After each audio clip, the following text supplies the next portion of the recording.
இன்னைக்கு சொந்த சகோதரன் தன்னோடு பிறந்து ஒரே வீட்டில் ஒரே படுக்கை அறையில் படுத்து ஒரே விதமான வளர்ப்பில் வளர்க்கப்பட்ட அத்துணை ஆண்டுகள் வளர்ந்த சகோதரர்கள் இன்று பேசுவதில்லை. ஏன் பேசுறதில்லை? அவங்க மனைவியை பற்றி சொல்லியிருப்பாங்க, அவங்க மனைவியை பற்றி சொல்லியிருப்பாங்க. அதனால என்ன ஆகும்? ரெண்டு பேரும் அவன் எப்படி பேசலாம், அவங்க எப்படி பேசலாம், இதுதான் பிரச்சனைங்க. ஒரு சாதாரண விஷயத்துக்கு நடக்கக்கூடிய பிரச்சனை. என்ன ஈகோ வந்துடும் அவருக்கு? ஏன் மனைவியை பற்றி அவர் எப்படி பேசலாம், அவர் மனைவியை பற்றி நான் எப்படி பேசலாம்? இது ஒரு எக்ஸாம்பிளுக்காக சொல்கிறேன். இன்னும் எவ்வளோ விஷயங்கள் இருக்குது. அல்லது காசுடைய விஷயமாக இருக்கலாம், அல்லது அப்பாவுடைய சொத்தில் அவர் எப்படி கூட எடுத்துக்கிட்டார், நான் எப்படி கம்மியாக எடுத்துக்கிறேன், அல்லது ஏன் சொத்தை அவர் எடுத்துக்கிட்டார். இப்படி இந்த உலகத்துடைய பொருளாதார விஷயமாக இருக்கலாம். இந்த பொருளாதாரமும் இந்த வார்த்தைகளும் இந்த சண்டையும் எதை முடிவெடுக்கிறது? உன் சொர்க்கத்தை முடிவெடுக்கிறது, உன் நரகத்தை முடிவெடுக்கிறது.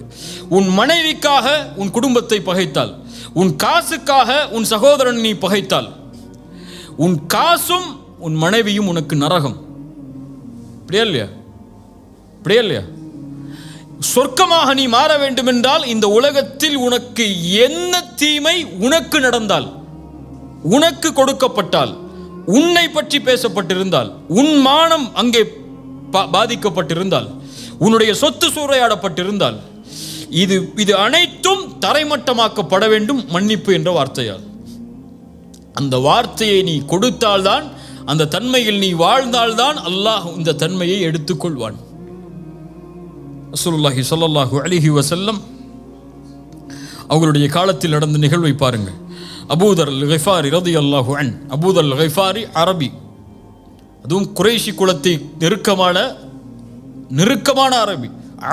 அரபு என்ற ஒரு அந்த இனப்பற்றிலேயே வளர்ந்தவர்கள். சரியா? ஒரு சபையில் ஆலோசனை நடக்கிறது. அபூதர் அல்-கிஃபாரி ஒரு கருத்தை வைக்கிறார். பிலால் இப்னு ரபாஹ் யார்? அடிமையான ஒரு கருப்பு நிறத்து ஒரு அடிமையவர். பிலால் இப்னு ரபாஹ் எழுந்து சொன்னார்கள், அபூதரே, இந்த கருத்தில் நான் மாறுபடுகிறேன். இப்னு சௌதா, கருப்பியின் மகனே, உட்கார் என்றார்கள். அங்க ஒரு தன்மை மேலோங்கிருச்சு. அந்த இனவெறிங்கிற ஒரு தன்மை மேலே வந்துருச்சு. கருப்பியின் மகனே என்று சொன்னவுடன் பிலால் அவர்களுக்கு, ஏன் அவங்க அதை விட்டு வெளியே வரணும்னு தான் இஸ்லாமுக்கே வந்திருக்காங்க. அந்த கருப்பினத்தை விட்டு வெளியே வந்து மதிக்கப்படணுங்கிறதுக்காக தான் இஸ்லாமியை தேடி வந்திருக்கிறாங்க. இப்போ அதுவே மறுக்கப்படும் போது பிலால் அவர்கள் மனம் துவண்டு விடுகிறார்கள். உடனடியாக பகை பார்த்துக்கலான்லாம் போகல, இந்த பிரச்சனை தீர்க்கப்படணும். நல்ல தன்மையை கவனிங்க. அந்த பிரச்சனை தீர்க்கப்படணும். ரெண்டு பேருக்குள்ள பகைமை உருவாயிடுச்சு. அவங்களால முகம் கொடுத்து பேச முடியல. அதுக்கப்புறம் அந்த முகம் கொடுத்து பேசுறதுக்கு யாராவது வேணும். யார்கிட்ட போக முடியும்? ரசூலுல்லாஹ்ட்ட போகிறாங்க. ரசூலுல்லாஹ்ட்ட போன உடனே நிகழ்வு சொல்கிறாங்க. அபூதர் அல்-கிஃபாரியை கூட்டுவாங்க. ரசூலுல்லாஹ் கூட்டு வந்து சட்டையை பிடிச்சாங்க.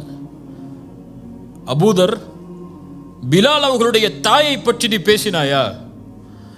நீ ஜாஹிலியத், அறியாமை கால மக்கள் எதில் இருக்கிறார்களோ அதில் தான் இன்னும் இருக்கிறாய் என்றார்கள். ரசூலுல்லாஹ் சொன்ன உடனே அவங்களுக்கு பட்டுடுச்சு. தப்பு பண்ணிட்டோம்.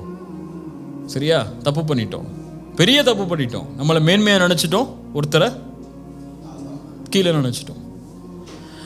உடனடியாக மதீனாவில் அன்சாரிகள் எல்லோரும் நிற்கக்கூடிய சூழ்நிலை. மதீனாவுடைய இடம் எல்லாரும் பார்க்குறாங்க.